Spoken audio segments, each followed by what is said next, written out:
Everybody, I'm Derek Stembridge. I live over in Welcome Bay.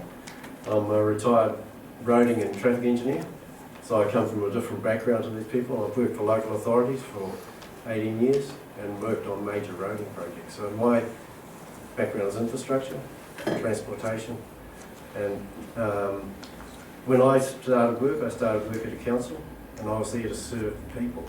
I don't see that in councils anymore, which is a shame. I don't think the staff see it the same way anymore. So I think that's one of the important things from my point of view about how a council should be run. We're in a time where there's going to be quite a few issues for us from government, because they're looking at changing the structure. That's been mentioned already. That's going to be detrimental because most of the environmental things run across councils. So they're all going to have the same sort of process to deal with those sort of issues. I come from a sustainability background. I run my own farm here while I worked in Auckland, and that was living off the grid, and you can do it. You can have better infrastructure around the place. We used to plan our infrastructure. I don't see the planning going the same anymore. And I've worked on big projects. In Auckland in particular, I worked on the state housing rebuild with Kaikoura.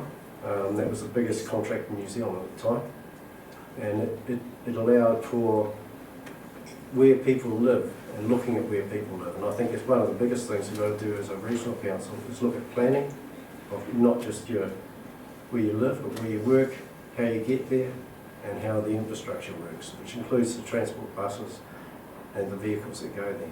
I'm quite an advocate for rail, for moving stuff, because the big trucks, they do absolute damage on the road, and it's costing us money. We can't afford it. So those sort of things are very important. The other thing is the port. I don't agree with the sale of port shares. It's a major asset here, and it has an influence on a lot of things, and air quality is another one, because you've got more shipping coming in here. So that's one of the things they've got to have a look at. And the other change the government's bringing in is possibly the RMA changes. And I was listening at the Healthy Waters talk last night, and I can't see that the changes that the government are bringing through are going to be helpful to the environment. They're going to allow things that we've been trying to get away from for years. So, from my point of view, good governance means being able to be available to people. I'm easy to recognise, I always have fancy hats on. And I'm always available to someone. And that's the way I've worked, and I want to do the same now as I did then. I look forward to a vote from you. Thank you.